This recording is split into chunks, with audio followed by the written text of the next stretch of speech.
Hello everybody, SIF Simpu here, and today I'll show you how to fix Instagram could not refresh feed. It's an easy process, so let's start. So when you open your Instagram app and you're going to see the new posts, but the Instagram feed not refreshing, that means two different things that might be happen here. First one is your internet connection, and second one is Instagram down problem.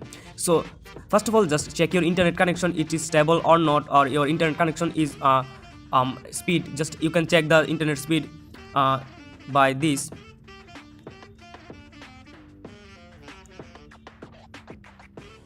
Here you can see my internet connection.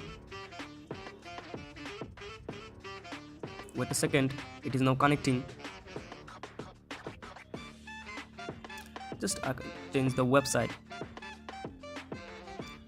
Here you can see my internet connection is now stable. That means the problem is now with Instagram. So just click to the down detector, and then just you can see, if you see more spike on this graph, that means Instagram is down right now. So after that, when you see the spike is now normal, that means Instagram is okay right now. So that's the process I can check out or how to fix Instagram could not refresh feed problem. So hope this helps you. If this helps you, then don't forget to subscribe our channel for more informative videos.